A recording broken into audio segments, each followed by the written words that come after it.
The Indian Ocean's strategic importance stems largely from its critical choke points and the sea lanes of communication slocks that pass through it, making it an essential artery of global commerce and energy flow. The presence of these choke points, such as the Strait of Hormuz, the Strait of Malacca, and the Bab el-Mandeb, gives the region unparalleled significance in international trade and geopolitics.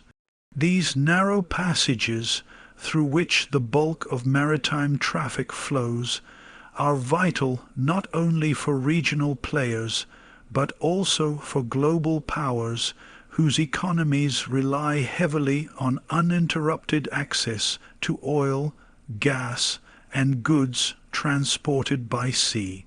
The security and control of these strategic gateways can define the outcome of wars, alter trade routes, and shape the geopolitical balance of power.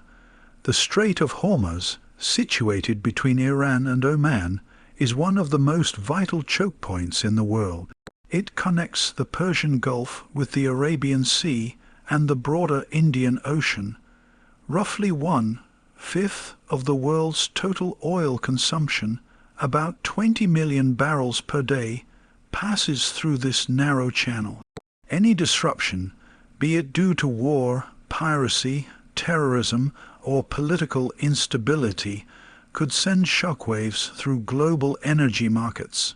Iran, with its strategic geography and military capabilities, has repeatedly threatened to block the strait during times of heightened tension, especially with the United States and its Gulf allies. This has turned the area into a flashpoint, attracting heavy military deployment from the U.S. Navy and other Western powers to secure the flow of oil. Further west lies the Bab el-Mandeb Strait, located between Yemen and Djibouti.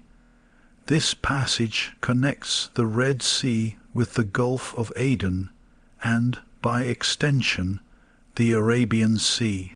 It is the gateway for ships moving from Europe through the Suez Canal toward Asia and vice versa. More than 6 million barrels of oil pass through Bab el-Mandeb daily, along with countless cargo vessels carrying goods between continents. However, the surrounding region is marred by instability. Yemen's ongoing civil war and the presence of Houthi rebels who have launched missile and drone attacks on ships in the past raise the spectre of maritime insecurity. Any conflict or blockade in this region could severely affect shipping routes and increase costs for global trade, thereby encouraging military involvement by foreign powers looking to protect their commercial interests. To the east, the Strait of Malacca stands as one of the most congested and strategically vital shipping lanes in the world. It connects the Indian Ocean with the South China Sea and the Pacific Ocean, serving as the primary route for oil shipments to major Asian economies such as China, Japan, and South Korea. Nearly 80% of China's imported oil passes through this strait, which is only 7 miles wide at its narrowest point. This dependency has led to concerns in Beijing about the so-called Malacca dilemma, a situation in which its energy supplies could be choked off during a crisis.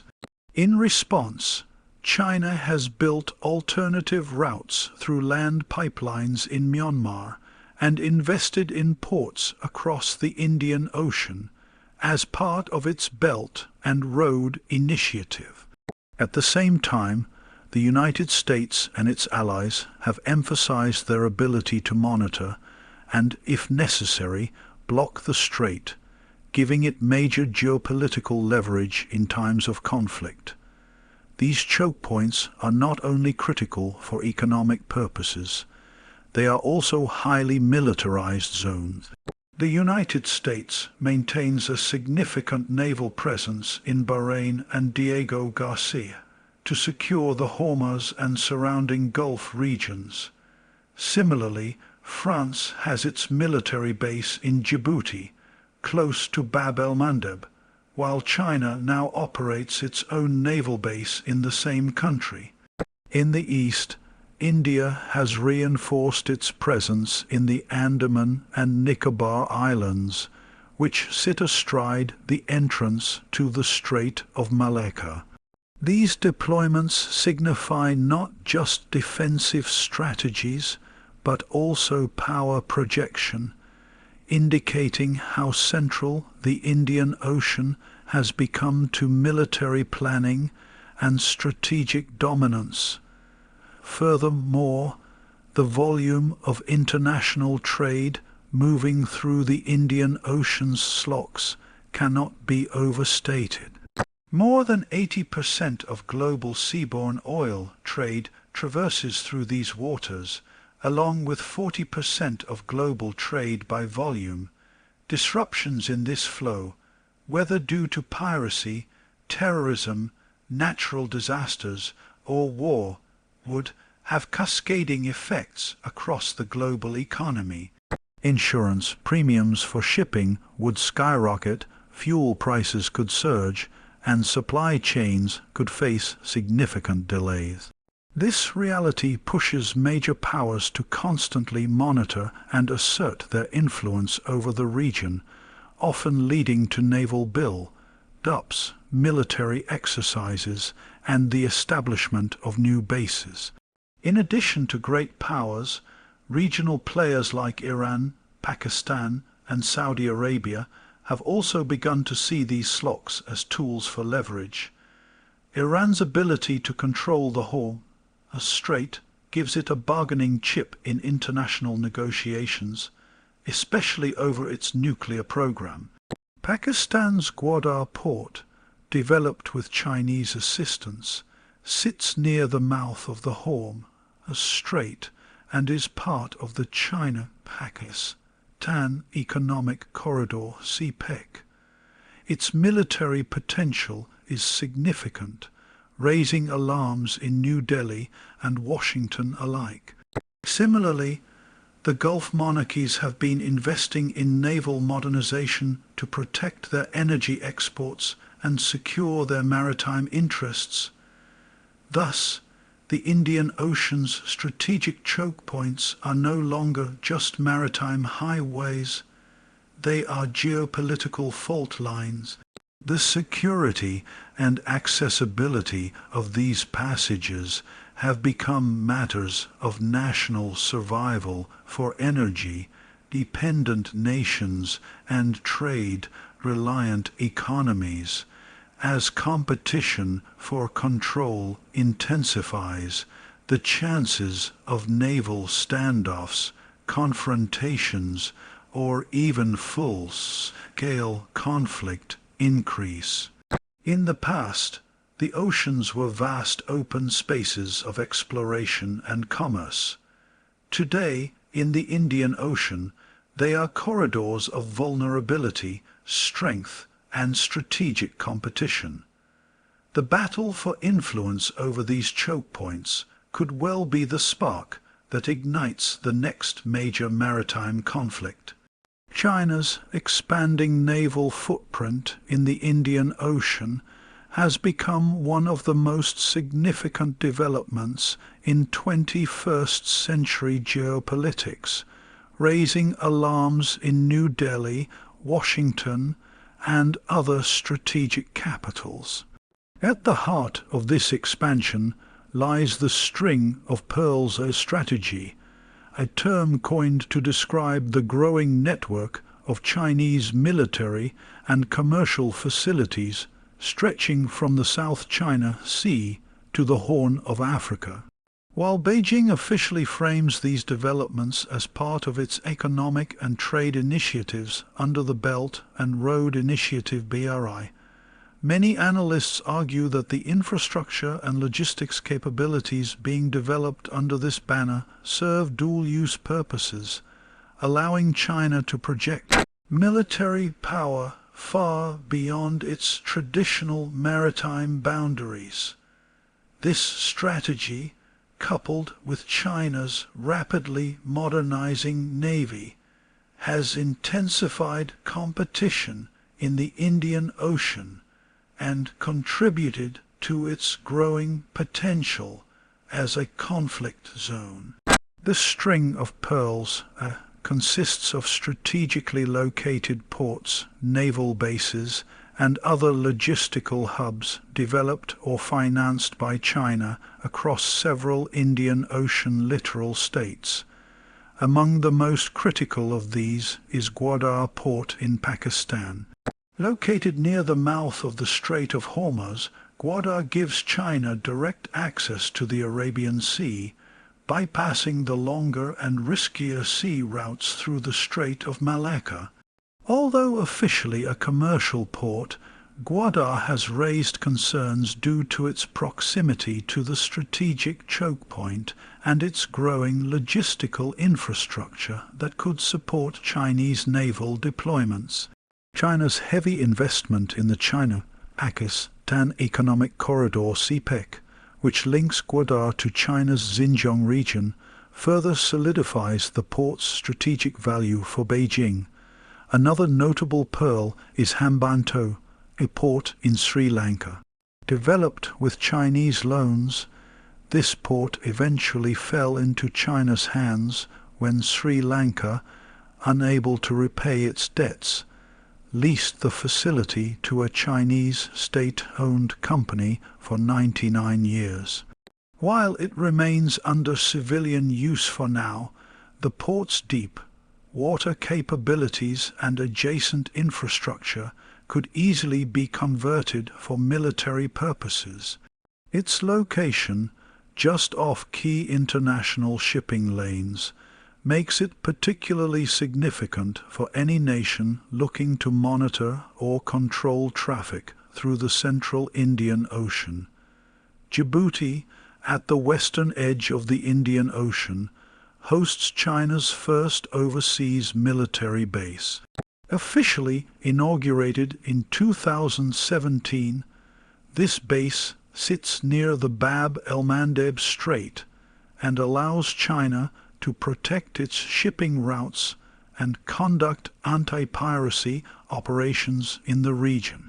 However, the base also provides a launchpad for broader military activities, including intelligence gathering, surveillance, and potential power projection into Africa and the Middle East.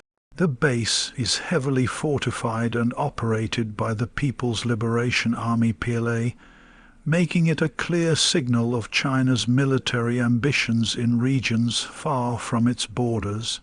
Additional Chinese investments in port infrastructure in Myanmar, Kayakpiu Port, Bangladesh, Chittagong, the Maldives, and Seychelles further enhance the PLA Navy's reach.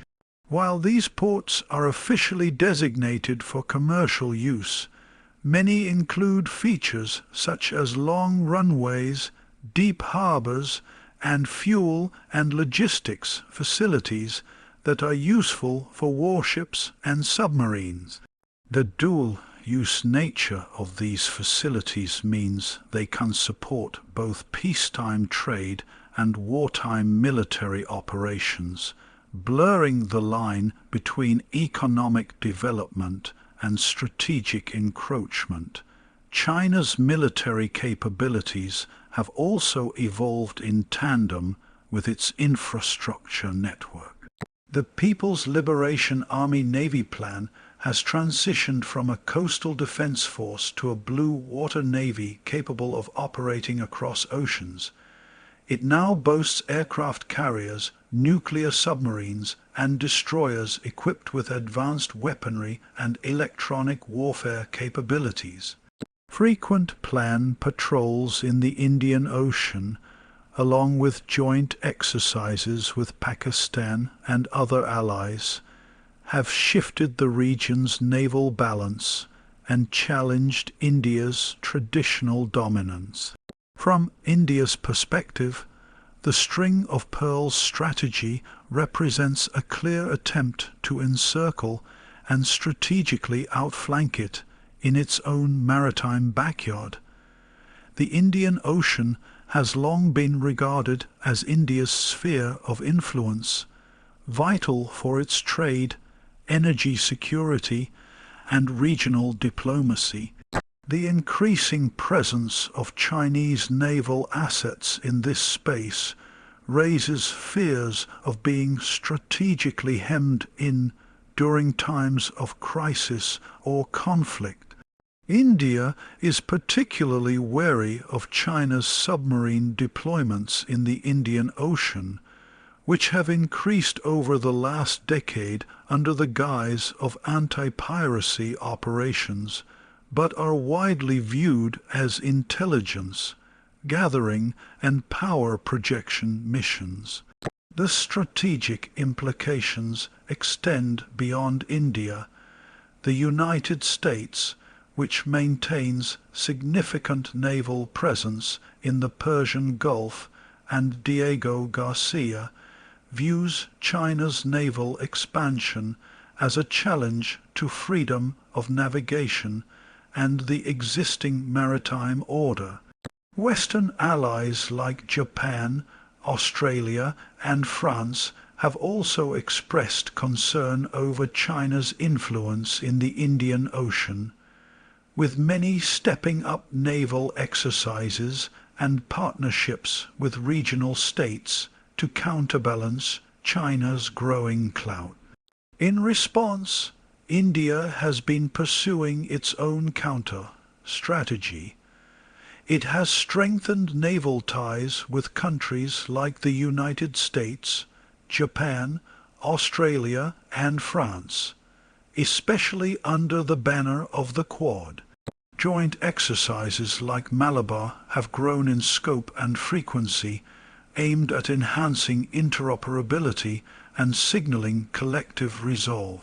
India has also deepened partnerships with smaller island nations such as Mauritius, Seychelles, and the Maldives, providing infrastructure support, maritime surveillance, and even naval assets. Additionally, India has significantly expanded its own maritime infrastructure and deployed warships across the Indian Ocean to maintain a strategic edge. Despite China's repeated insistence that its Indian Ocean activities are purely economic, the geopolitical and military dimensions cannot be ignored. This string of pearls is not just a network of ports. It is a framework of influence that could provide China with a significant advantage in any future conflict. By establishing logistical support across the Indian Ocean, China ensures that its navy is not confined to the South and East China Seas, but can operate with increasing confidence in a region traditionally dominated by India and its allies. This growing Chinese presence is contributing to a slow but visible militarization of the Indian Ocean, where the convergence of commercial interests, strategic geography, and naval ambition is creating a high-stakes environment. As both India and China continue to expand their influence and enhance their maritime capabilities, the potential for miscalculation or confrontation is rising. The Indian Ocean, once a relatively stable maritime zone, is now a front line in the global competition for power, resources, and strategic dominance. India's assertive naval doctrine and ongoing military modernization are key components of its strategy to maintain dominance in the Indian Ocean and respond to growing security challenges, especially those posed by China's expanding presence in the region. Historically, India has viewed the Indian Ocean as its natural sphere of influence, a perception rooted in both geography and strategic necessity. Surrounded by water on three sides and dependent on sea routes for over 90% of its trade and nearly all of its energy imports, India understands that control of the surrounding maritime domain is crucial to its national security and economic prosperity. In recent years, the Indian government and military leadership have taken decisive steps to transform the country's naval posture from a primarily defensive force into a proactive, blue water navy capable of projecting power across the region and beyond. The Indian Navy is at the forefront of this transformation. As part of its long-term vision, India aims to develop a 175-ship navy by the mid-2030s, complete with aircraft carriers, nuclear-powered submarines, destroyers, frigates, corvettes, and auxiliary support ships. This ambitious expansion is not merely about increasing numbers. It's about capability enhancement, modernization, and readiness to operate in diverse combat scenarios. India has already commissioned a series of advanced warships, such as the Kolkata-class destroyers and the Shivalik-class stealth frigates, which significantly boost its surface combat capability. Submarine development has also been prioritized with the induction of the INS Arihant, India's first indigenously built nuclear-powered ballistic missile submarine SSBN, marking a key milestone in India's second strike nuclear deterrent. Perhaps the most visible element of India's naval modernization is its investment in aircraft carriers. India currently operates INS Vikramaditya, a modified Kiev-class carrier acquired from Russia, and has recently commissioned INS Vikrant, the first indigenous aircraft carrier built entirely in India. These carriers serve not only as symbols of national pride, but also as critical assets that allow the Indian Navy to project air power over vast maritime distances. Equipped with advanced fighter aircraft and support systems, these floating air bases provide India with the ability to dominate large sections of the Indian Ocean in times of both peace and conflict. Plans for a third, larger aircraft carrier INS Vishal are also under discussion, which would further enhance India's capacity to sustain long-range naval operations. India's naval doctrine has also evolved to reflect this modernization. The shift from a sea denial strategy focused on defending coastal waters to a sea control and power projection approach signifies a more assertive maritime posture. The Navy's updated doctrine emphasizes the need to secure sea lanes of communication slocks, ensure freedom of navigation, deter adversaries, and maintain strategic surveillance over key choke points such as the Strait of Malacca, Strait of Hormuz, and Bab el-Mandeb. This doctrinal shift aligns with India's growing role in regional and global affairs and positions the Indian Navy as a key player in shaping the strategic landscape of the Indo-Pacific. The Andaman and Nicobar Islands have become a cornerstone of India's maritime strategy. Located at the juncture of the Bay of Bengal and the Andaman Sea, these islands provide India with a forward operating base to monitor and potentially control traffic through the Strait of Malacca, vital choke point through which a significant portion of China's energy imports pass.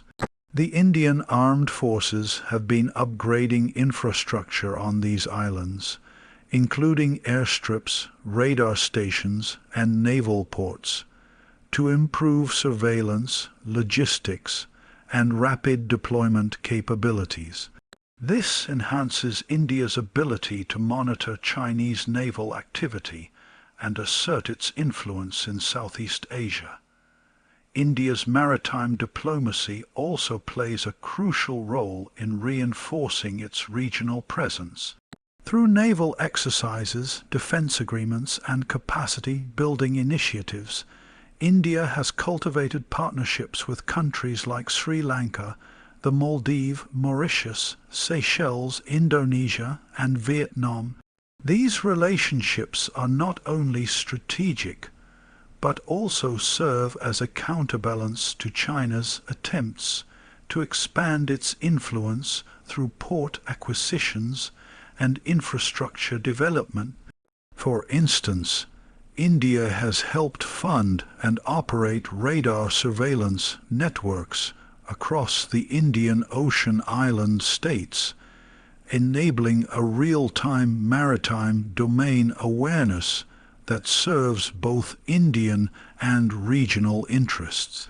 In addition to regional diplomacy, India is increasingly collaborating with extra-regional powers to safeguard maritime security.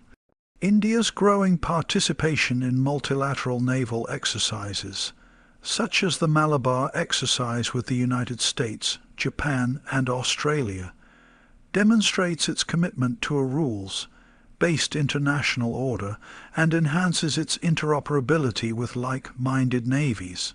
These exercises often focus on complex operations, including anti-submarine warfare, carrier strike group operations, and maritime interdiction, all of which are critical in deterring adversaries and maintaining stability in the Indian Ocean. Cybersecurity, space-based surveillance, and unmanned systems have also been integrated into India's maritime modernization framework.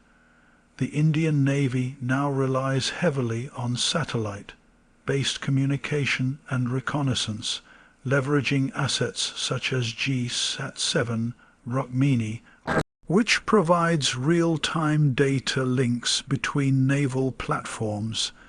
Efforts to develop indigenous drones, autonomous underwater vehicles, and advanced electronic warfare systems further demonstrate India's intention to build a technologically sophisticated navy.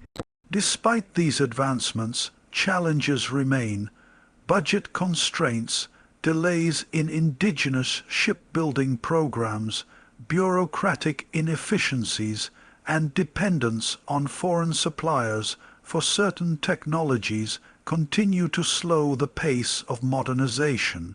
Nevertheless, the trajectory is clear.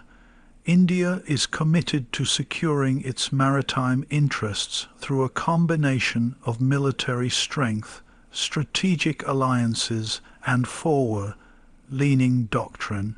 India's assertive naval doctrine and military modernization are not merely about countering China. They are about asserting a rightful place as a regional and global maritime power. The Indian Ocean is central to India's security calculus, and by strengthening its navy, building strategic infrastructure, and forging maritime partnerships, India is making it clear that it intends to shape not just respond to, the evolving security dynamics of the region. In an era where sea power increasingly determines geopolitical influence, India is positioning itself to lead. The rise of multilateral strategic groupings, particularly the Quadrilateral Security Dialogue, or the Quad, has dramatically reshaped the security architecture of the Indian Ocean region, transforming it into a critical front in the global contest for power and influence.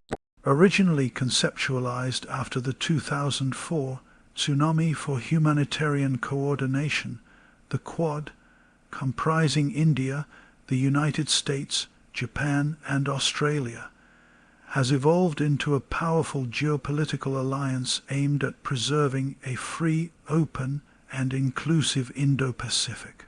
While it officially denies being a military alliance, the increasing frequency and complexity of its joint military exercises, intelligence sharing and maritime collaborations leave little doubt that it serves as a strategic response to China's expanding presence, especially in the Indian Ocean and the wider Indo-Pacific.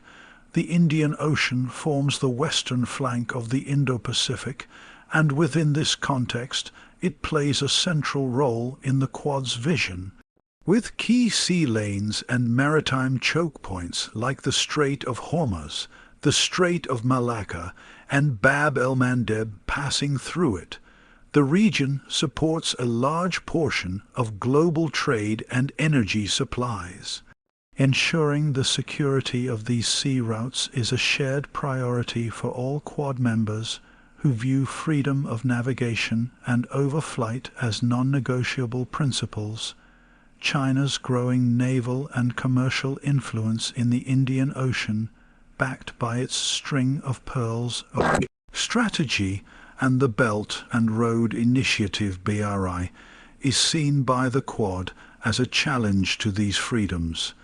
In response, the Quad has adopted a more coordinated and assertive approach to regional engagement and deterrence. One of the most visible manifestations of this shift is the annual Malabar naval exercise, which originally started as a bilateral exercise between India and the United States, but has expanded to include Japan and Australia. These exercises now routinely involve aircraft carriers, nuclear submarines, surveillance planes, and special forces, and they simulate high-intensity warfare scenarios, anti-submarine warfare, and carrier battle group operations. Conducting these complex drills in the Bay of Bengal, Arabian Sea, and even in the Western Pacific sends a strong signal to any adversary about the level of interoperability and readiness among Quad nations. These exercises not only improve tactical coordination, but also serve a strategic purpose.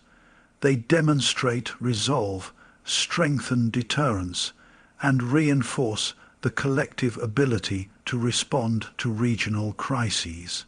Apart from military exercises, intelligence sharing and maritime domain awareness (MDA) have become crucial areas of cooperation. India, the United States, Japan and Australia have deepened their coordination on real-time tracking of vessels, monitoring of strategic choke points, and surveillance of suspicious maritime activities. India's Information Fusion Centre, Indian Ocean Region, IFCIOR, based in Gurugram, has become a hub for information exchange among friendly navies and is being actively integrated into the Quad's maritime architecture.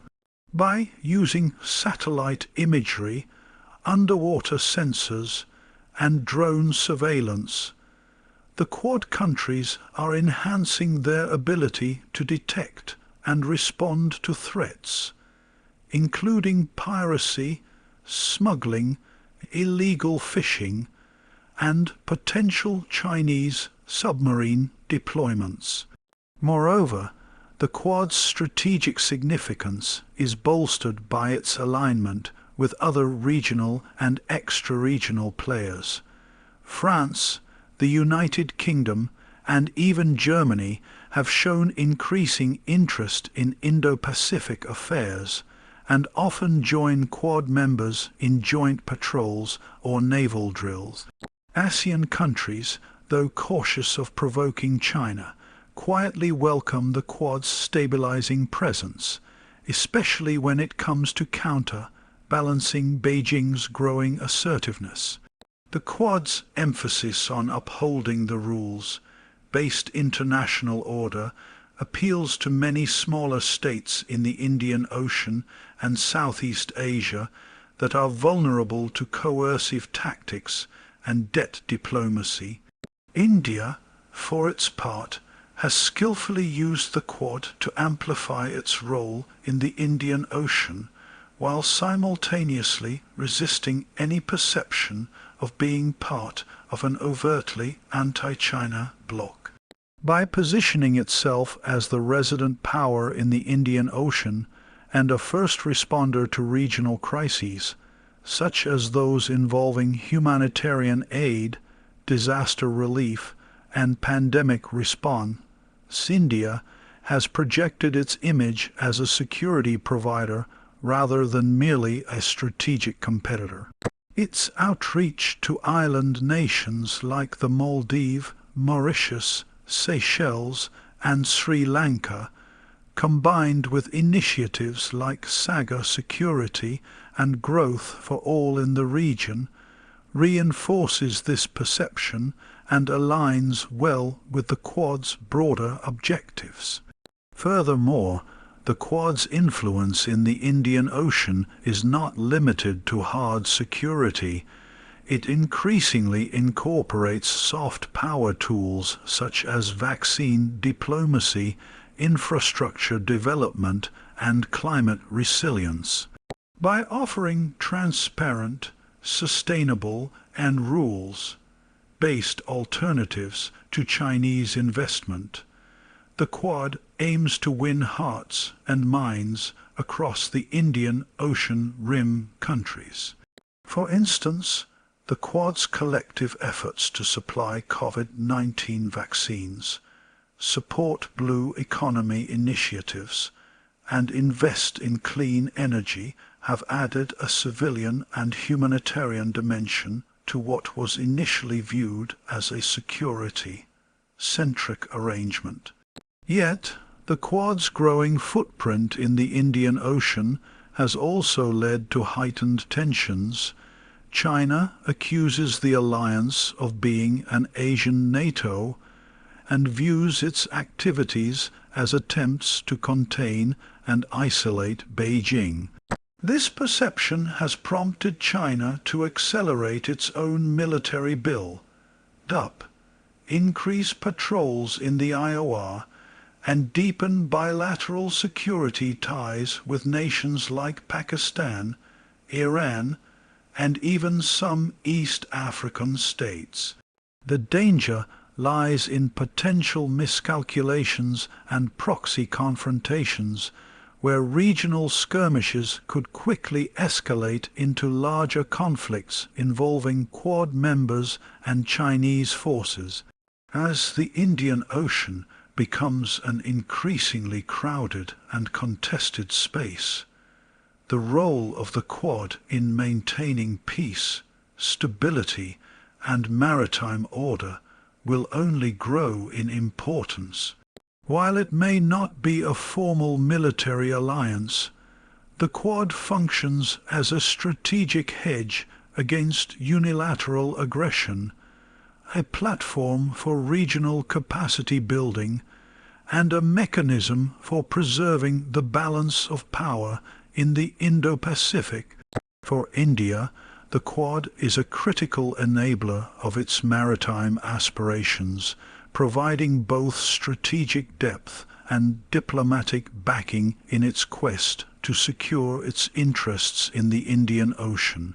In this rapidly shifting geopolitical landscape, the Quad represents not just a response to China, but a proactive effort to shape the future of maritime security. Its growing engagement in the Indian Ocean confirms the region's centrality in global affairs and underlines why the Indian Ocean may well be the stage for the next great geopolitical rivalry.